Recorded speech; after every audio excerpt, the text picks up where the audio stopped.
Well, folks, we're wrapping up application season, and this is one of the final videos that we have for 2025. Hope you drew a few tags by now, but if you haven't, we're going to talk about Idaho, and we're mostly going to focus on deer, elk, and pronghorn, because the moose, goat, and sheep draw was back there about a month ago, so you kind of missed that one. And when I get into the details, you'll know why you can't do both. But anyhow, as always, if you want way more detail than what I'm going to cover in this really quick and easy video about Idaho, go out to Go Hunt, sign up for Insider, read the strategy article, use their draw odds, all the other tools they have. If you do that and use promo code RANDY, they're going to put $50 of credit into your Gear Shop account. We're going to give you an annual subscription to Fresh Tracks Plus, and we're going to give you our elk hunting e-guide. So, like I said, the deadline for moose, goat, and sheep has already passed. It was April 30th. The deadline you need to know about is June 5th, 2025. Now, don't wait till the last minute. Every year we get people who do that, and that's a big mistake. Deer, elk, and pronghorn, you can apply for all three of those so long as you hadn't applied for one of moose, goat, or sheep back in the April deadline. So, if you applied for one of those three, you can turn this video off. It doesn't even matter. But most people apply for deer, elk, and pronghorn because, well, it's not as expensive. You don't have to front as much money. The draw is later in the year, so it's kind of your safety net that, oh, I didn't draw anything. Maybe this is my last chance. So the deadline of June 5th makes it, well, maybe I should just say, it is my safety net. So from that, one of the things you might be saying, well, I thought all this happened back in December. Well, in December of each year, so December 10th of 2024, Idaho has a quota system for over-the-counter, non-resident deer and elk tags. It's by region or by district, and it's chaos. Anyone who's ever went out there and done it is like, oh my gosh. So that's for the general tags. What we're talking about are limited entry tags, which in Idaho they call them controlled hunts. So when you hear the term controlled hunts, just know that's what they're talking about. The downside of Idaho is that you gotta buy a non-resident, non-refundable license if you are applying. That's $195 just to apply. Whew, that's pretty high. Then they charge you $15 per species. Know that us as non-residents are limited to up to 10% of any hunt code. Doesn't mean we get 10%, we can get up to 10%. If there's a good part about Idaho, it's that their tag fees are much more reasonable than other states. Deer is a little over $350, elk a little over $650, and pronghorn are a little over $340. So if you buy your non-resident license and you apply for all three of them, you got application fees of $15 a species. You also got to pay this transaction fee. It's a credit card transaction fee. So your total out of pocket is going to be a little over $245. And all of that's non-refundable. So as you're doing your budget, you might be thinking, oh man, that's an awful lot of non-refundable money for maybe so-so odds. And for the fact I don't build points. It's probably why Idaho ends up maybe not at the top of everyone's pile or everyone's budget priorities. So that kind of walks through the quick and easy part of funding and deadlines. Here's the even easier part. Idaho does not have a point system. That's the wonderful part about Idaho. If you haven't been applying in Idaho and this is your first year doing it, you're on the same standing as I have, and I've been applying there since 98 or 99. So no penalty for coming in or jumping out based on what your budget and your calendar looks like that year. And we don't have to go into any big elaborate explanation about a point scheme. Idaho does look at every first choice of an applicant. So look at this person. Are there any tags for first choice? Maybe, maybe not. If not, or if so, go on to the next person, look at their first choice. After they do everybody's first choices, then they fill the second choices. The odds of us as a non-resident getting a second choice hunt in Idaho is 0.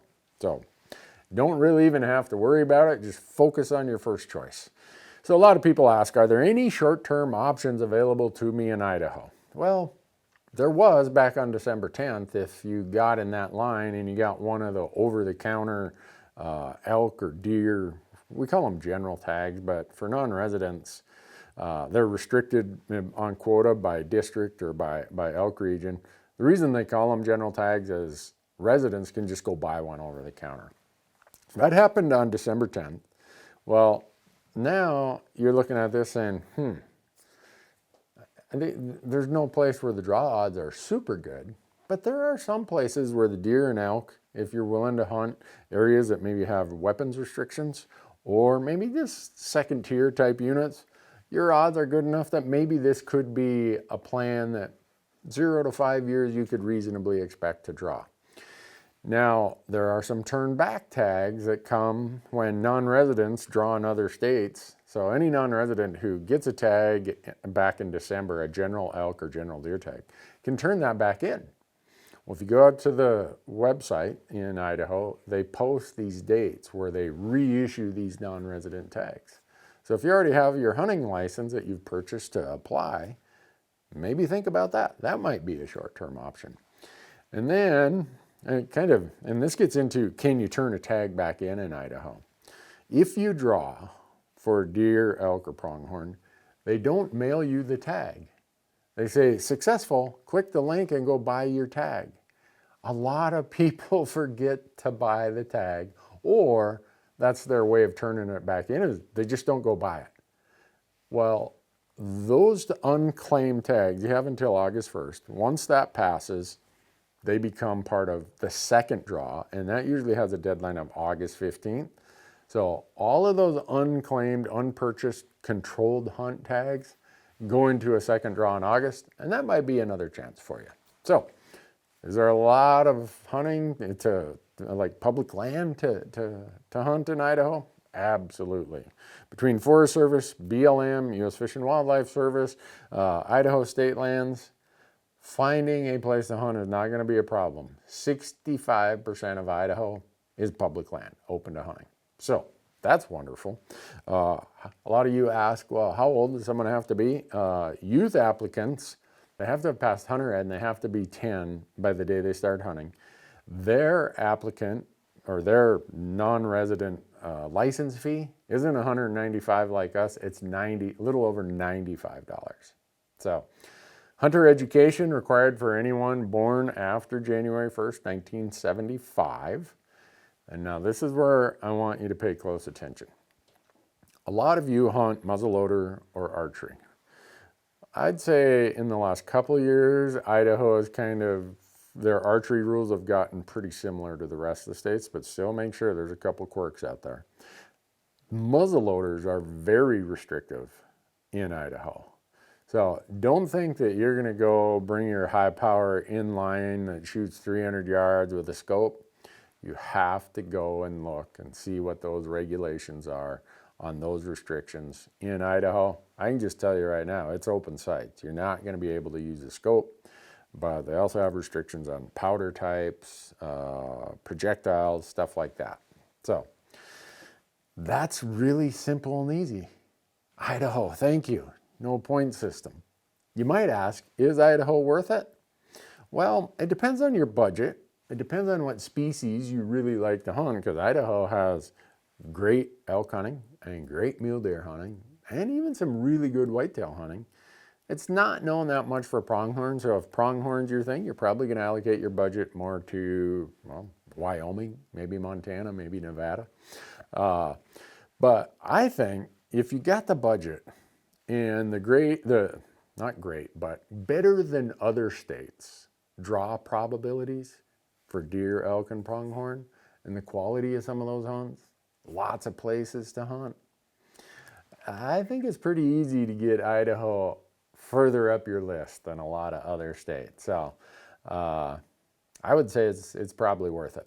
And if you don't have the budget for it this year, you can build more budget next year or the year after, and you can jump into Idaho without having to worry that you're behind some big pile of people that already have 35 preference points. So If it's not for you this year, think about it for next year. Remember that we have a deadline of June 5th. That's that's a no-go. If you miss that, you're out of luck. Don't be the person who's the last one showing up. If you want way more details, they'll do a strategy article out this on Go Hunt, and Brady and Trail do amazing jobs digging into way more detail than I have. Maybe, well, not maybe, you're going to pick up a few little tweaks and quirks that I probably passed over. When you go out there, sign up, use promo code Randy. They'll put $50 of credit in your gear shop cart account. We'll give you an annual subscription to Fresh Trucks Plus, and we'll give you the elk hunting e-guide. And the good news is, when you apply, you might win one of these controlled hunts, and you might be going to Idaho hunting deer or elk or pronghorn. June 5th. Don't forget the deadline. Good luck. Hope you draw your tag.